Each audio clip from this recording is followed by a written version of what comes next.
दरभंगा जिले के केवटी प्रखंड एवं कमतौल थाना क्षेत्र के अंतर्गत गोपालपुर गुमती एवं माधोपट्टी के बीच अधवारा समूह की बागमती नदी की जमींदारी बांध करीब 20 फीट में बीती रात टूट गया, जिसके बाद तेजी से नदी का पानी कटाव स्थल से गांव की तरफ बढ़ने लगा। हालांकि मौके पर बाढ़ नियंत्रण विभाग के अधिकारी, प्रखंड प्रशासन एवं कमतौल थाना की पुलिस मजदूरों के साथ कटाव स्थल को बांधने में जुट गई। माधोपट्टी पंचायत के पूर्व मुखिया अरविंद कुमार पाठक ने बताया कि बीती रात बांध टूट गया। पहले से यहां पानी का रिसाव हो रहा था, जिसके बाद रात में बांध टूट गया। यह पानी पूरे माधोपट्टी पंचायत में फैल गया, धीरे धीरे अन्य पंचायतों में फैलेगा। वहीं स्थानीय एक शख्स ने बताया कि सुबह जब उठे तो दुर्गा मंदिर में पानी प्रवेश कर रहा था, जिसके बाद गाँव वाले जगे और अधिकारी को इसकी जानकारी दी, जिसके बाद अधिकारी यहां पहुंचे। इस पानी से माधोपट्टी का पूरा पंचायत प्रभावित हुआ है। किसी को पता नहीं है कैसे टूटा। पहले से पानी रिसाव था यहाँ पर, जिस कारण से धीरे धीरे बड़ा छेद होते होते बड़ा सा हो गया, जो बांध को लेकर के बैठ गया, डूब गया, टूट गया सब। कब टूटा है? कल रात में टूटा है, टाइम किसी को पता नहीं है। हम लोगों को सवेर में 5 बजे पता चला। अभी बांधने का काम जारी है। बांधने का अभी 7-8 खुट्टा गराया है, काम प्रगति पर है। माधोपट्टी पूरे पंचायत को प्रभावित कर दिया है, घर में पानी चला गया है। धीरे धीरे यह और पंचायत को भी प्रभावित करेगा। ये बांध हम लोग जब सुबह में जगे हैं तो पता चला कि दुर्गा मंदिर में पानी प्रवेश कर रही है। तब हमारे जनता लोग जगे हैं, फिर प्रखंड विकास पदाधिकारी महोदय को सूचना दिया गया है, सीओ महोदय को दिया गया है, और हमारे सरवर आलम जी, थाना प्रभारी जी भी यहाँ पे औचक निरीक्षण में पहुँचे हैं। अभी ये इस बांध का जो अभियंता है, वरीय अभियंता, वो भी पधार चुके हैं, और लगभग माधोपट्टी का सभी वार्ड इस बाढ़ से प्रभावित है। ये कब टूटा है और कौन सा जगह है? यह आपको नेंगरा मोड़ कहा जाता है इसको, और ये आज की रात टूटा है। लगभग मानिए एक अंदाजा तो नहीं है, लेकिन लगभग 2 बजे लमसम टूटा होगा रात में जी।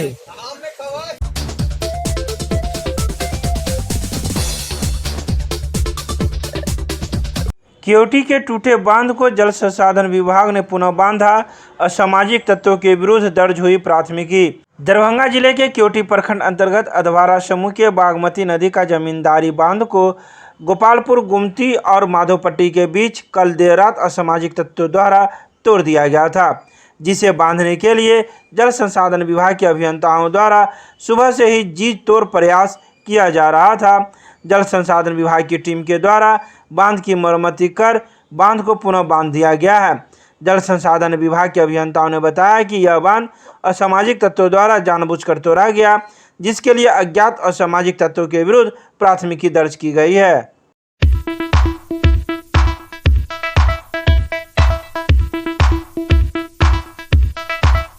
मुंबई से आने वाली पवन एक्सप्रेस ट्रेन में यात्री से मोबाइल छीनने के आरोप में जीआरपी ने 2 व्यक्तियों को किया गिरफ्तार। इस बात की जानकारी देते हुए शनिवार को जीआरपी थाना अध्यक्ष मोहम्मद हारून रशीद ने बताया कि यह घटना 20 अगस्त की है, जिसकी गाड़ी संख्या 01062 पवन एक्सप्रेस ट्रेन के बोगी संख्या S1 सीट नंबर 36 पर बैठे यात्री सौरभ कुमार ठाकुर, जिसकी उम्र 20 वर्ष है, उससे 2 लोगों ने चलती ट्रेन के दौरान मोबाइल लहरियासराय स्टेशन पर झपट्टा मारकर भाग गए। इसकी जब जांच की गई तो इस मामले में गोविंद कुमार पासवान, जिसकी उम्र 23 वर्ष है, जिनके पिता का नाम गरीब पासवान है, वहीं भोला कुमार पासवान, जिनकी उम्र 24 वर्ष है, पिता पचकौरी पासवान, ये दोनों व्यक्ति पुरखोपट्टी वार्ड नंबर 2 थाना बहादुरपुर के रहने वाले हैं। इन दोनों के पास से रंगे हाथों चोरी के मोबाइल के साथ पकड़ा गया। उक्त दोनों अभियुक्त को विधि सम्मत कार्रवाई करते हुए शनिवार को न्यायिक हिरासत में भेज दिया गया।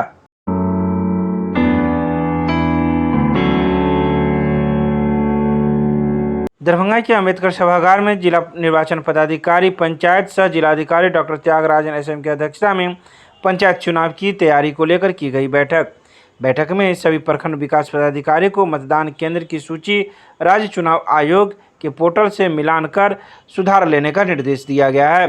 साथ ही प्रत्येक पंचायत में बूथवार सभी पदों के लिए ईवीएम रखने हेतु अलग अलग घेरा बनाने का निर्देश दिया गया है ताकि डिस्पैच के समय कोई कठिनाई न हो सके। उन्होंने मतदान केंद्र का सत्यापन कर लेने का निर्देश दिया है।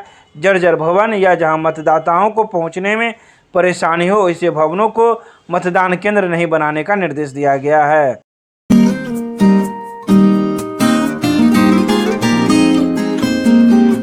रविवार को होने वाले राखी को देखते हुए बाजार सज गए हैं। दरभंगा के हसन चौक पर कई दुकानों में राखी लगी हुई देखने को मिली। तो वहीं इस बारे में दुकानदार का कहना है कि अभी राखी की तो बिक्री उतनी नहीं हो रही है, कहीं राखी के दिन ज़्यादा बिक्री हो। साथ ही पिछले वर्ष की अपेक्षा इस वर्ष 10 से 15% दामों में बढ़ोतरी हुई है। तो वहीं इस बार 5 रुपये से लेकर 150 रुपये तक की राखी हमारे पास है, जिसे लोग तो देखने आ रहे हैं लेकिन अभी ख़रीदारी नहीं कर रहे हैं।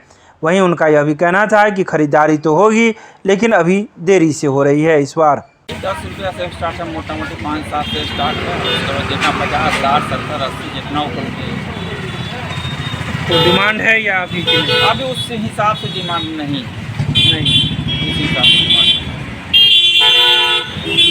मेन हम लोग का स्कूल कॉलेज खुला हुआ रहता है, तो उस हिसाब से चलता है। स्कूल कॉलेज बंद है तो उस हिसाब से इफेक्ट तो पड़ेगा। तो बिक्री नहीं हो रही है अभी राखी उस की? हिसाब से जो परसेंटेज रहता था उस हिसाब से कम। अच्छा, पिछले साल और इस साल के दामों में कितना अंतर है? 10 से 15% का जरूर अंतर बढ़ा है। बढ़ा। क्या नाम हुआ? रंजन।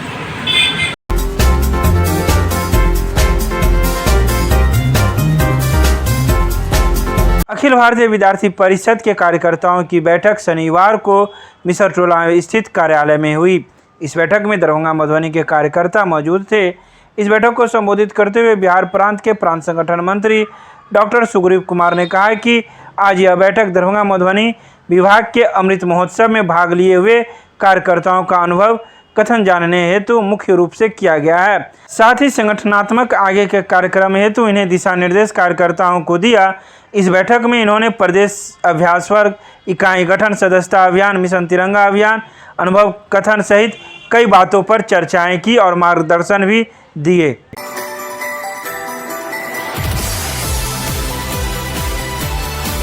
दरभंगा के सीएम कॉलेज में करियर ओरिएंटेड प्रोग्राम के अंतर्गत संचालित क्रिएटिव राइटिंग एंड ट्रांसलेशन के सर्टिफिकेट कोर्स में नामांकन किया गया प्रारंभ। इसको लेकर प्रधानाचार्य कक्ष में प्रोफेसर विश्वनाथ झा की अध्यक्षता में एक बैठक आहूत की गई, जिसमें महाविद्यालय से संबंधित पदाधिकारी एवं शिक्षककर्मी मौजूद थे। नामांकन की अंतिम तारीख 15 सितंबर 2021 निर्धारित की गई है।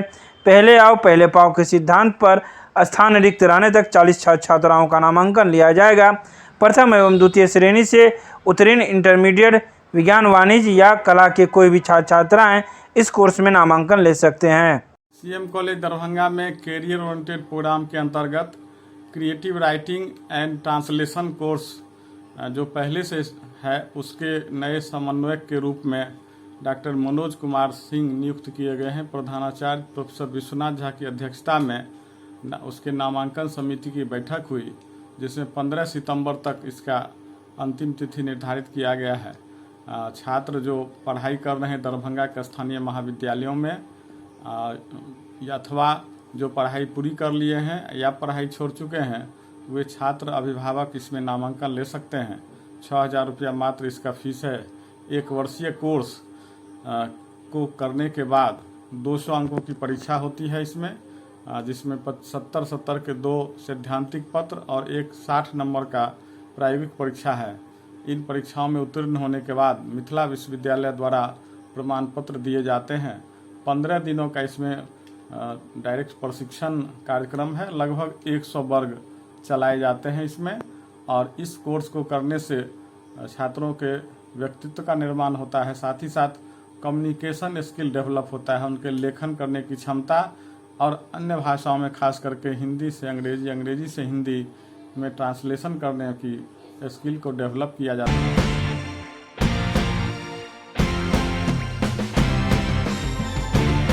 ग्रामीण कार्य विभाग प्रमंडलीय दरभंगा की ओर से शनिवार को स्थानीय एकमी टावर जेल कोना लहरिया सराय में देश की आज़ादी के 75वें वर्ष पर ग्रामीण सड़क निर्माण योजना पर आधारित PMGSY आज़ादी का अमृत महोत्सव जिला ग्रामीण सड़क संगोष्ठी कार्यक्रम का आयोजन किया गया।